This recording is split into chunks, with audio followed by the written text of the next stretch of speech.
అమ్మ నమస్తే అమ్మ. ఇప్పుడు జూబ్లీ హిల్స్ బై ఎలక్షన్ జరుగుతుంది కదా. గత ప్రభుత్వంకి ఈ ప్రభుత్వంకి మీకు ఏమన్నా తేడా కనిపిస్తుందా? అంటే కాంగ్రెస్ పార్టీ వచ్చింది కదా ఇప్పుడు కొత్తగా ప్రభుత్వంకి. మరి ఇలా పెట్టిన 6 గ్యారెంటీలు కానీ లేకపోతే ఈయన అందిస్తున్న పథకాలు కానీ మీకు అన్నీ అందుతున్నాయా? మాకంటే ఫ్రీ బస్ ఒకటైతే మాకు అందుబాటులో అయితే ఉంది. కాబట్టి ఇంకా 6 పథకాలు మరి ఏ పథకం మాకైతే రాలేదు.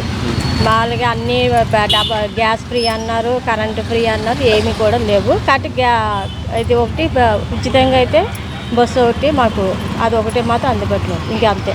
ఒక్క ఉచిత బస్సు ఒక్కటే మనకి అందుబాటులో ఉంది, మిగతా ఏమి ఆ 6 గ్యారెంటీల్లో ఒకటి కూడా మనకి రాలేదు. మరి జూబ్లీ హిల్స్ బై ఎలక్షన్ జరుగుతుంది, ఇప్పుడే చూసాము. మరి బీఆర్ఎస్ పార్టీ వాళ్ళు కూడా క్యాంపెయినింగ్ కూడా అయ్యింది, మీతో మాట్లాడటం జరిగింది. మరి ఎవరికి ఓటేద్దాం అనుకుంటున్నారు? ఒకవేళ మీరు ఓటేస్తే మీరు గెలిపించుకున్న నాయకులు మీకు మంచి మేలు చేస్తారని మీకు నమ్మకం ఉందా? ఎవరైనా కూడా అట్లా చేస్తున్నారు. వాళ్ళు కాంగ్రెస్లో ఏం చేస్తలేదు, టీఆర్ఎస్లో కూడా చేస్తలేదు. కాబట్టి ఎవరన్నా మాకు ఓకే కానీ కాబట్టి అందరికీ న్యాయంగా చేయాలని మేము అదొకటి కోరుకుంటున్నాం.